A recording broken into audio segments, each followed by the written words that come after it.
कहा कि एहसान भाई मुझे मिलना है और इस कुछ डाउट्स थे जो पूरी तरह से क्लियर हो चुके हैं। आपके जो सवाल जवाब आपने किए, तो मैं चाहता हूं दोस्त थोड़ा सा एक दो सूरा वगैरह सुना दीजिए कुरान की, ताकि हमारे देखने वाले भाइयों को यकीन हो जाए कि हाँ हमारा जो भाई बैठा है सामने ये मुसलमान है ही है। जी बताओ कौन सी सूरत सुनानी? कोई भी जो तुम्हें याद हो, जोर से, थोड़ा जोर से बोलेंगे तो सुना दो। तो मैं सुनाना चाहूँगा, कौन सी सुनाऊँ? सूरह फील सुना दो। सूरह फील। अलम तरा कैफ़ फ़अल रब्बुका बिअस्हाबिल फील अलम यजअल कैदहुम फ़ी तदलील व अरसला अलैहिम तनूअन व अबाबील तरमीम बिहिजारतिन मिन सिज्जील फ़जअलहुम कअस्फिन माकूल। थोड़ा आराम से सुनाओ क्योंकि बहुत से मुसलमान ऐसे आते हैं, वो जाहिल कमेंट करते हैं कि भाई जल्दबाजी में सुना दी और समझ में नहीं आई, इनको पता नहीं है, ये है वो है। तरीके से जैसे नमाज़ें पढ़ते हैं, ये भी मैं चाहूँगा कि आप ऐसा कर दें तो अच्छा है।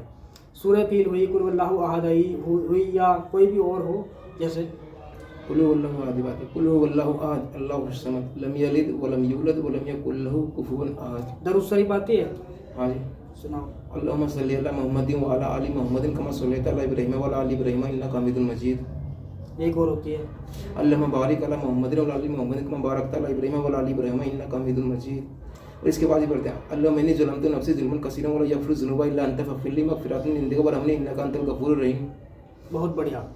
तो दोस्तों, जहाँ तक मुझे लगता है कि आपको यकीन आ चुका होगा कि हमारे भाई मुसलमान ही हैं, यानी रह चुके मुसलमान। अब हम आज भी अपने आप को मुसलमान मानते हैं, लेकिन क्या है, इस्लाम के मुताबिक हम मुसलमान नहीं रहे।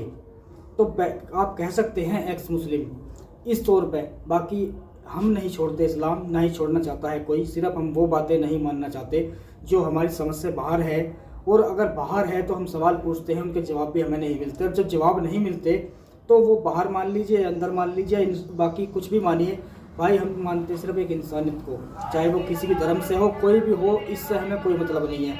सिर्फ एक अच्छाई इंसान से जुड़ी हुई होती है, वही चीज़ें मेन है।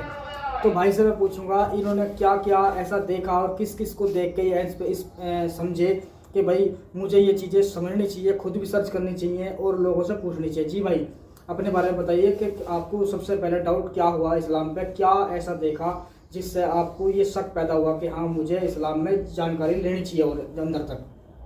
जी, इस्लाम की जो सबसे पहले चीज़ मुझे गलत लगी थी, सबसे ज़्यादा गलत लगी थी, वो स्लेवरी लगी थी कि इस्लाम में जो गुलामी और बांधने का सिस्टम है, अच्छा, ये सबसे बुरा लगा था मुझे। तो ये आपने देखा, सर्च किया? हाँ, सर्च करा था मैंने। कुरान मजीद की मैंने आयत पढ़ी थी। इस कुरान मजीद की आयत है सूरह अल-मोमिनून की आयत नंबर 5 है, इल्ला अला अज़वाजिहिम अव मा मलकत अयमानुहुम फ़इन्नहुम गैरु मलूमीन। बिल्कुल।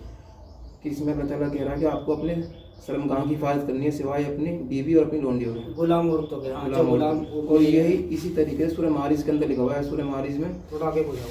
सूरह मारिज की आयत नंबर 29 और 30, वो भी सेम इसी तरीके से इल्ला अला अज़वाजिहिम अव मा मलकत अयमानुहुम फ़इन्नहुम गैरु मलूमीन, कि आपको अपने शर्मगाह की हिफाजत करनी है अपनी बीवी और अपनी लोंडियों से। और क्या नाम है, सूरह अहज़ाब की आयत नंबर 50, उसमें भी इसी तरीके से लिखा हुआ है कि अल्लाह कह रहा है नबी से कि हमने तेरे लिए तेरी बीवियों और तेरी लोंडियाँ हलाल कर दी हैं। इसी तरीके से सूरह निसा की आयत नंबर 3 कहती है वन खिफ्तुम अल्ला तुक़्सितू फ़िल यतीमा फ़नकिहू मा ताबा लकुम मिनन निसाइ इल्ला मा मलकत अयमानुकुम ज़ालिका अदना अल्ला ताअूलू। यानी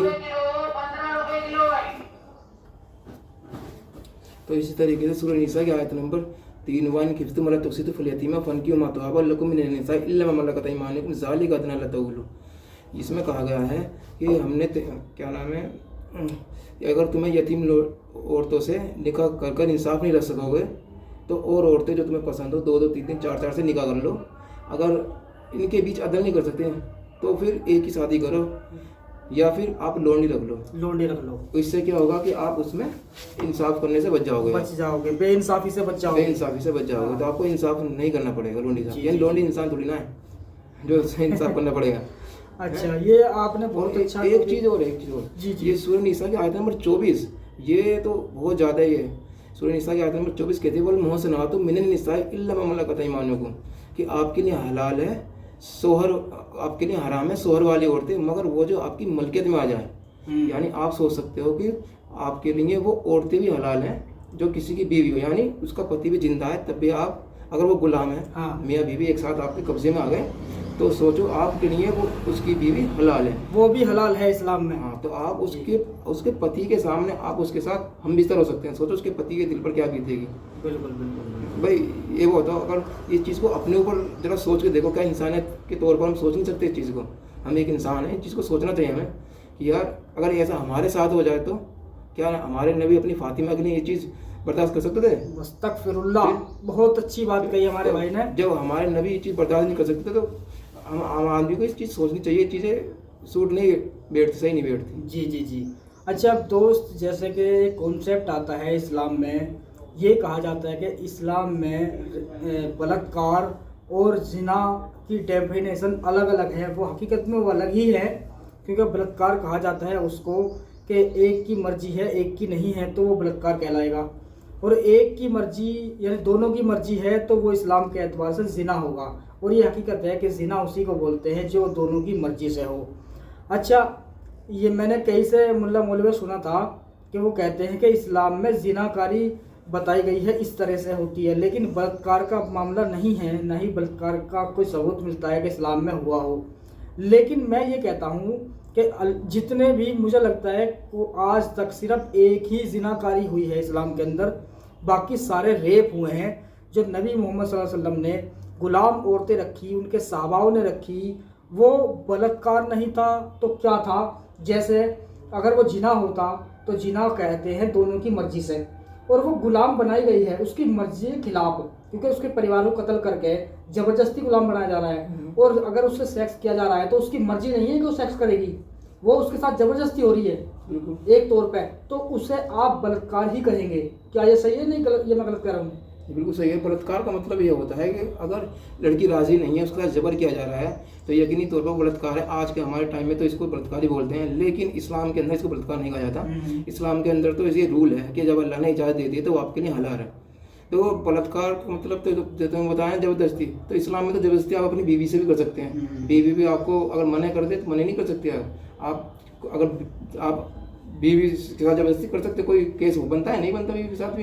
तो बलात्कार कोई सिस्टम ही नहीं है। अब तुम ये बताओ, सफिया है, सफिया जो नबी की बीवी हैं, जो बनु कुरैज़ा थे, हई बिन अख्तब की लड़की थी। जी जी। तो जब बिलाल उनको लेकर आ रहे थे, इब्न हिशाम में लिखा हुआ है जिल्द नंबर 3, और तुम इसको पढ़ो पेज नंबर 62 से, इसमें पूरा किस्सा लिखा हुआ है कि वो औरतें जब बनु कुरैज़ा के आदमी को काट दिया गया था तो औरतों को बिलाल लेकर आ रहे थे जो गुलाम थे अबू बकर के, तो वो चीखे मार के अपने कटो को देख के चीखे मारने लगी, रोने लगी, अपने सर में खाक अड़ाने लगी, चीखे चिल्लाने लगी। अब क्या होता है, जब चीखे चिल्लाने लगे अपने कटो को देख के, तो बिलाल से नबी ने कहा कि तुम इनको यहाँ से क्यों लेकर आए, तुम इसे कहीं दूसरी तरफ से लेकर आते। तो सोचो, अपने कटो को देखो चिल्ला रही हैं, तो नबी के साथ शादी अपनी मर्जी से कैसे कर सकती हैं वो? अब नबी ने उनसे शादी करी और फिर शादी करने में हम स्त्री करी, तो यकीनी तौर पर जबरदस्ती हुई होगी। नहीं, पहले उनके साथ सेक्स किया उसी दिन और शादी अगले दिन हुई है, क्योंकि जिस दिन उनको गुलाम बनाया गया, उनको लाया गया, उन्होंने जैसे आपने बताया कि अपने ही मरे गिरोह को उन्हें देख के उन्होंने अफसोस जाहिर किया, रोई, चिल्लाई, चीखी, ये सब किया। तो उस टाइम पे वो गुलाम थी, और उसी रात उन्होंने अल्लाह के रसूल ने वो, जबकि एक दूसरा साहबी है उसका नाम बिन अख्तब, हाँ मैं बताता हूँ, उसका नाम था दैया, उस दैया बिल कल्बी ऐसी कुछ नाम था उसका। तो उसके हिस्से में आई थी ये सफिया। नहीं, हिस्से में वो उन्होंने कहा था कि या नबी मुझे इनमें से कोई एक लोंडी दे दो। तो उन्होंने क्या कहा नबी ने कि तुम ले लो कोई जो सी तुम्हें चाहिए। तो उन्होंने कहा मुझे ये वाली चाहिए। हाँ, वो तो एक ही सफिया बात को है। ले गए। फिर एक आदमी नबी के पास आया और उसने कहा कि या नबी आपने सफिया को दैया को दे दी, वो तो वहाँ के सरदार की बेटी है, वो तो आपके हिस्से में आनी चाहिए थी। तो नबी ने कहा कि अच्छा दैया को बुला कर लेगा और उस लोंडी के साथ। तो सफिया के साथ दैया को बुलाया गया। फिर सफिया को जब दैया के साथ बुलाया गया तो दैया को नबी ने कहा कि तुम है ना कोई दूसरी लोंडी ले लो, इसको छोड़ दो जी। तो दैया ने मना करा, नहीं मैं इसको नहीं छोड़ूंगा। फिर नबी ने कहा चलो इसके बदले से दूसरी बहन है, 2 वो ले लो। दैया ने फिर मना करा। फिर तो नबी ने उसको लेने के लिए 7 गुलाम औरतें दैया को दी। तो आप सोच सकते हो, अब उस औरत को जो अभी चिल्ला रही थी, तो क्या वो अपनी मर्जी से उसके साथ हम बिस्तर होने को तैयार होगी? कोई भी, आप अपने दिमाग पर जोर डाल के सोचो कि कोई भी लड़की अपनी मर्जी से उस आदमी के साथ नहीं शादी कर सकती जिस आदमी ने उसके माँ, भाई, बहन, पूरे परिवार को काट पीट दिया हो। नहीं कर सकती वो अपनी मर्जी से, उसके साथ यकीन जबरदस्ती करनी पड़ेगी। बिल्कुल बिल्कुल ज़बरदस्ती ही है। जैसे मैंने बताया कि वो जीना नहीं है, वो बलात्कार है। यानी यार दोस्तों, हम मुसलमान भाई हमारे देख रहे होंगे इस वीडियो को और देखेंगे भी, तो मैं यार उनसे पूछना चाहता हूँ दोस्तों, आप और चीज़ों पे आप डिपेंड करने आते हैं इस्लाम की बातों पे, खुद भी कहते हो कि भाई वो बातें बताते हो जिन पे आपको शक लगता है, तो यानी कि आप भी मानते हैं इस्लाम में शक करने वाली चीज़ें हैं। तो मैं ये कहता हूँ जो हमारे भाई ने बताया ये एक ऐसा पॉइंट है जिसको आप इस्लाम को मान ही नहीं सकते, और ये हदीसों साबित है भाई, ये लिखा हुआ है, बिल्कुल वही चीज़ें हैं। आप आलिम हजरात से ही पूछेंगे जाके तो वो आपको बता देगा, तफसीरों से भी बताएगा बाकायदा, ऐसे नहीं हदीस बताएगा, अच्छी वाली हदीस बताएगा, ज़ईफ़ हदीस नहीं बताएगा। और वो तुम्हें बताएगा ही नहीं, क्यों? क्योंकि तुम्हें खुद बोलेगा कि अगर तुम इन चक्रों में पड़ते हो वो गुमराह हो जाओगे आप लोग। लेकिन हम ये कहते हैं भाई, गुमराह हम तब नहीं होंगे कि आप हमें बताओगे, गुमराह तब होंगे जब हमें तुम नहीं बताओगे, तब हम गुमराह होंगे। अभी आप पढ़ लिख के सब कुछ आलिम बने बैठे हो मस्जिदों के अंदर और खा रहे हो, कमा रहे हो, लोग ज्ञान दे रहे हो, आप गुमराह नहीं हुए। हकीकत बात यह है कि आप सबसे बड़े गुमराह हो। वो मुल्ला मौलवी जो मस्जिदों में बैठे हैं वो इसलिए गुमराह है क्योंकि वो इस्लाम के नाम पे पेट फुलाए खा रहे हैं झूठ बोल बोल के। ये झूठ बोलना ही है कि 10 रुपये में जन्नत ले लो, तुम्हें जन्नत मिलेगी, ऊपर ऊपर की बातें बताई जा रही है खाली, समझे? वो हकीकत नहीं बताते जो आज हम यहाँ चैनल पे बैठ के आपको बता रहे हैं। तो यही चीज़ें देख के हमारा भाई निकला और कुछ सवाल थे वो पूछे, वो डाउट क्लियर हुए। अब ये भाई हमारा छोटा सा, हमने सोचा कि आज एक इंटरव्यू ले लें हमारे भाई का, फिर एक बड़ा करूँगा मैं इन्हीं के साथ, तो हो सकता है वो अच्छा रहेगा काम हमारा जी। और एक बात और है सना भाई कि ये गुलाम सिर्फ बनाना ही नहीं, इसको बेचना भी है। इस्लाम के अंदर इसको बेचने की भी इजाज़त दी गई है। बाकायदा मदीना के अंदर बाजार लगता था औरतों को बेचने का, आदमियों को बेचने का। सोच सकते हो आप, इंसानों को बेचा जा रहा है, खरीदा जा रहा है, और किस तरीके से बेचा जा रहा है। औरतों का सतर पता है आपको? औरतों का सतर नाफ से घुटने तक है। जितना आदमी का सतर होता है इतना एक लोंडी औरत का, गुलाम औरत का सतर है। जैसे इस्लाम में कहा जाता है इस्लाम बहुत शर्म और हया का दीन है, इस्लाम में हिजाब का जिक्र है। इस्लाम ये शर्म और हया है। किसी की बहन बेटी के लिए तो आपके लिए सतर है नाफ से घुटने तक, और अपनी बेटी के लिए पूरे बुरके के लिए बोला जाता है। अब एक बार बताओ, एक औरत गुलाम को, उसने एक बच्चे को जन्म दिया। एक कुरान उसकी इब्ने माजा की हदीस है, खैर रेफरेंस मुझे भी पता नहीं है लेकिन मैं बता दूंगा आपको, बता देंगे हमको। तो इब्ने माजा की हदीस है, उसमें कहा है नबी के ज़माने में, ये जाबिर बिन अब्दुल्ला से रिवायत है कि हम उम्मे वलद को भी बेच दिया करते थे, यानी जिससे बच्चा पैदा हुआ है उसको भी बेच देंगे। आप सोचो एक बच्चे की माँ को उससे जुदा करके बेचना कितना बड़ा इंसान के खिलाफ नहीं है चीज़ें। और फिर उस औरत को जब बेच रहे हैं इसका जिक्र आता है, क्या नाम है, मैंने इसको पढ़ा था किस तरीके से बेचते थे। ये है मुसन्निफ अब्दुल रज़्ज़ाक़ की किताब मैंने पढ़ी थी, जिसका जिल्द नंबर 5 है और पेज नंबर 126 है। उसके अंदर लिखा हुआ है कि उमर बिन अब्दुल्ला रास्ते से जा रहे थे, उन्होंने देखा कि कुछ लोग कनीज को उलट पुलट कर रहे थे। अच्छा, उलट पुलट चेक कर रहे थे। तो जब उन्होंने देखा अब्दुल्ला बिन उमर आ रहे हैं तो वो चीज़ों को करने से रुक गए। फिर अब्दुल्ला बिन उमर उनके पास गए, उन्होंने उस औरत गुलाम की छातियों पर हाथ रखा, उन छाती को हिलाएगा, बड़ी आय खरीद लो, जैसे कोई भेड़ बकरी हो।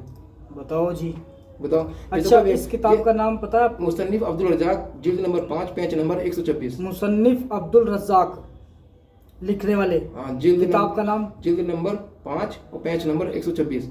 किताब का नाम क्या है? मुसन्निफ। अच्छा, किताब दोस्तों, किताब का नाम मुसन्निफ बताया भाई ने, और लिखने वाले भी यही है, अब्दुल रज़्ज़ाक़ है।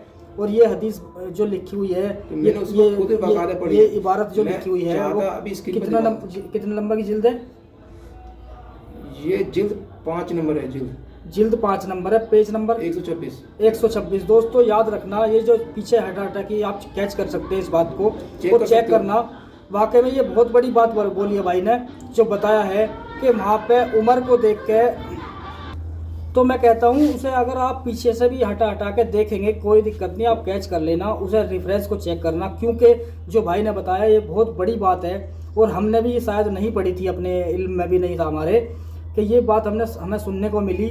वहाँ पे लिखा हुआ है कुछ लोग मतलब एक औरत को चेक कर रहे थे कि चेक कैसे किया जाता है। तलाशी, एक तो तलाशी होती है कि भाई कोई सामान चुरा ले, लेकिन वो सामान चुराने वाला मामला नहीं था, भेड़ बकरी चेक करते, हाँ, जैसे कि चेक करते हैं भाई वो किस तरह की क्या खूबसूरती है उसके अंदर, ये चीजें इस तरह से चेक कर रहे थे। तो उमर फारूक जो आ रहे थे, उमर फारूक का ये मामला था। उमर के लड़के थे अब्दुल्ला बिन उमर। अच्छा, उमर के लड़के अब्दुल्ला बिन उमर आ रहे थे, उन्हें देख के वो थोड़ा रुक गए कि भाई पता नहीं क्या कहने लगे, हम ऐसा नहीं करते। तो जब उन्होंने पूछा कि भाई क्या कर रहे हो, तो उन्होंने कहा कि हम ऐसे ऐसे इसे चेक कर रहे हैं कि ये इस लायक है या नहीं, कि हम इसे गुलाम बनाना चाहते हैं यानी बेचना चाहते हैं, कुछ भी है मामला। तो फिर उन्होंने भी खुद उसको चेक किया, यानी छाती पर हाथ रख के ये बताया कि ये बेहतर है, इसको खरीद लो। यानी यार कितनी कमाल की बात है, एक इतने बड़े साहबी का बेटा, कमाल है यार। यानी एक अगर स्कूल का हेडमास्टर है और उसकी इज्जत है पूरे इलाके में, पूरे गांव में, और उसका बेटा अगर गलत हरकत करेगा तो यार क्या कहेगी दुनिया कि बाप तो इतना बढ़िया है और बेटा इतना ख़राब निकला।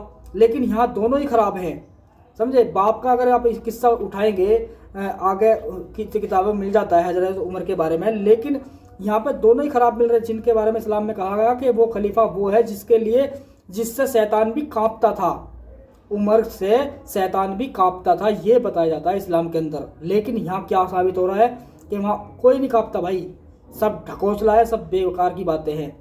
तो मैं भाई से पूछूंगा कि अभी हमारे जो भाई हैं जो परिवार में रह रहे हैं, उनका रवैया क्या है इस टाइम परिवार का, या कितनी वो काम कर चुके हैं इस्लाम की इन बातों को बताने में लोगों को, या क्या क्या अनुभव रहा उन लोगों से जिन लोगों से इन्होंने रियल में जाकर पूछा। तो भाई मैं आपसे पूछता हूँ, जो अभी किसी से आपने पूछा होगा अपने यार दोस्तों से, जब से दिमाग में शक आए, तो उनका रिएक्शन क्या रहा, या परिवार में जो हैं आपके वो क्या सोचते हैं आपके बारे में। अभी तक तो अभी पूरे नहीं खुल के आए हैं परिवार के सामने, लेकिन कभी तो खुलेंगे ही, तो वो पूछना चाहता हूँ मैं आपसे। नहीं, मैंने अपने परिवार को बता दिया, मेरे खान रिश्तेदारों में भी बहुत लोगों को पता है। मैंने ये चीज़ जिक्र करी अपने घर वालों से, तो घर वालों ने मना कर दिया, इस चीज़ में इतनी डीपली मत जाओ, ज़्यादा मत घुसो, गुमराह हो जाओगे। और मेरे घर वालों ने कुछ दिन मुझे छोड़ा, 1-2 महीने तक मेरे से नाराज़ रहे, बहुत ज़्यादा नाराज़ रहे। उन्होंने मेरे से बातचीत बंद कर दी, गुस्से की नज़र से देखते थे, कहते थे काफिर हो गया है, सब के सब मेरे को बुरी नज़र से देखते थे। लेकिन फिर धीरे धीरे घर वाले ने मुझे अपना लिया। अब मैं अपने घर वालों के साथ हूँ, घर वाले मेरे बहुत बढ़िया हैं। सिर्फ बढ़िया इस वजह से हैं कि वो इस्लाम को नहीं जानते जी, इसका मतलब ये नहीं है कि इस्लाम को जानते हैं, बाकायदा हमारे घर में इस्लाम की किताबें पढ़ी जाती हैं, इस्लाम को फॉलो किया जाता है। मैं डरता हूँ उनसे बात करते हुए भी कहीं गुस्सा ना हो जाए, इस वजह से समझाना चाहता हूँ उनको, लेकिन दिल से तो इच्छा है समझाने की, लेकिन समझा नहीं पाता हूँ डर के मारे कि कहीं वो नाराज़ ना हो जाए। फिर नाराज़ से थोड़ा डर लगता है कि कहीं वो फिर मेरे से खफा ना हो जाए। लेकिन अब वो मेरे से इस हिसाब से तो खफा नहीं है कि क्योंकि मैं ना किसी को दावत नहीं करता। पहले मैं क्या करता था, पहले पूछता था मस्जिदों में जाकर, अब मैं किसी मस्जिद में नहीं पूछता। लेकिन अब मैं दोबारा आया हूँ एहसान भाई को देखकर, जो ये पहलगाम में हुआ था, इस वजह से मेरे अंदर ये हुई है कि हमें एक दूसरे की मदद करनी चाहिए, हमें एक दूसरे की मदद करनी चाहिए। मेरे अंदर एक इच्छा है कि ये चीज़ें सामने आनी चाहिए, ताकि मेरे घर वालों को भी आगे चल के मेरे जरिए ना किसी और के जरिए पता चले, तो वो भी मेरे को समझे कि हमारा लड़का सही है और हम गलत हैं। अगर हम ये काम नहीं करेंगे तो फिर ये लोगों तक बहुत लोगों तक ये बातें नहीं पहुँची हैं, बहुत लोगों तक ये बातें नहीं पहुँची हैं। और जब मैं मौलवियों से पूछा था, भाई ने मेरे से सवाल करा कि तुम मौलवियों के पास गए, मैंने मौलवियों से पूछा तो वो जवाब उन्होंने कुछ दिए, संतुष्टि भरे नहीं दिए। कुछ लोग कहते हैं कि मुकातबत, मेरे को बताया गया कि इस्लाम में लोंडी को मार देना, मतलब थप्पड़ मार देना, तो मतलब उसको आज़ाद कर दो, या लोंडी अपनी गुलाम अपनी मुकातबत रख सकते हैं, यानी अपनी कुछ रकम रख सकते हैं कि ये तय हो गई और अब ये रकम गुलाम मालिक को देगा तो मालिक उसको आज़ाद कर सकता है, जिसको मुकातबत कहते हैं, उस सौदे को मुकातबत कहा जाता है। लेकिन जब मैंने इसकी तफसीरों को जाना, जब मैंने इन चीज़ों को घुसा, इन चीज़ों को डीपली समझा, तो मुझे पता चला 33 की 24 के अंदर मुकातबत के बारे में लिखा हुआ है। तो उसमें कहा गया कि बिना मालिक की मर्जी से मुकातबत नहीं होगी, यानी अगर मालिक अपने गुलाम में कोई अच्छाई देगे तो उसे मुकातबत रख सकता है। और मुकातबत रखने के लिए भी उस बंदे में हुनर होना चाहिए, जब तो अपने पैसे देगा। क्यों भाई, जब बंदे में कोई हुनर होगा, अच्छा कमाने वाला होगा, तभी तो पैसे देगा, अपने कमाएंगे। एक तो ये होना चाहिए, और दूसरा मुकातबत रखने के लिए मालिक उसमें अच्छाई देगा। अच्छाई क्या होती है इस्लाम की? अच्छाई होती है मुसलमान होना, अच्छाई होना, मुसलमान होना। तो आज़ाद करने के लिए भी मेरे हिसाब से मुकातबत उसी से होगी जो मुसलमान होगा, जो मुसलमान होगा। जो मुसलमान नहीं है उसे तो वैसी मुकातबत नहीं है। और मुकातबत का मतलब ये मुसलमान को आज़ाद कर रहे हैं, मतलब उसे तो आज़ाद कर ही नहीं रहे ना, तो इंसानियत के लेवल पर नहीं है देखो मुकातबत भी, अगर देखा जाए तो। और रहे मारने के बाद, मारने पर आज़ाद कर देना, तो मेरे पास कई ऐसे हदीस है अबू दाऊद की 1818 यानी 1818 हदीस नंबर है कि हजरत अब अबू बकर सिद्दीक जो पहले खलीफा थे, वो गुलाम को मारते हैं, इस वजह से मारते हैं कि उन्होंने एक ऊँट गुम कर दिया था।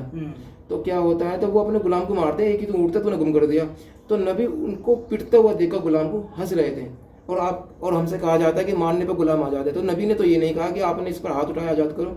तो ये सिर्फ नाम के लिए है कि मारने पर, अगर आप गुलाम को मारने पर आज़ाद करोगे फिर तो सारे गुलाम ही आज़ाद हो जाएंगे ना। वो बंदा काम नहीं करेगा। मान लो मेरे गुलाम है, वो काम नहीं कर रहा है, अब मुझे हाथ उठाना पड़ेगा उसके ऊपर, हाथ उठा दे वो आज़ाद हो जाएगा। तो ऐसा तो कोई भी आज़ाद हो लेगा फिर तो। बिल्कुल बिल्कुल सही बात है। गलत कह रहा हूँ? नहीं, सही बात तो ये तो सिर्फ नाम के लिए है कि मारने पर आज़ाद कर देना बाकी। और फिर कहा जाता है कि एक मुझे ये जवाब मिला कि जैसा खुद पहनो वैसा पहनाओ, जैसा खुद खाते हो खुद खाओ। और अभी मैंने सूरह निसा की आयत नंबर 3 की तिलावत की थी कि अगर आप इंसाफ नहीं कर सकते तो लोंडी से शादी कर लो। तो वहाँ तो कहा इंसाफ नहीं कर सकते लोंडी से शादी कर लो, और यहाँ कहा जा रहा है कि जैसा खाओ वैसा पिलाओ। तो फिर लोंडी से इंसाफ कहूँगा भाई? कुरान तो कह रहा है कि इंसाफ नहीं कर सकते। फिर ये सिर्फ नाम के लिए है कि जैसा खाओ वैसा खिलाओ, जैसा पहनो वैसा पहनो। जब आप इस चीज़ को समझोगे, डीपली घुसोगे, आपको पता चलेगा ये सिर्फ नाम के लिए है। अगर मान लो गुलाम को आज़ाद ही करना था, गुलाम से इतनी नफरत थी, तो नबी एकदम कह नहीं सकते थे कि कोई आज के बाद गुलाम नहीं रखेगा, गुलामी खत्म हो जाती।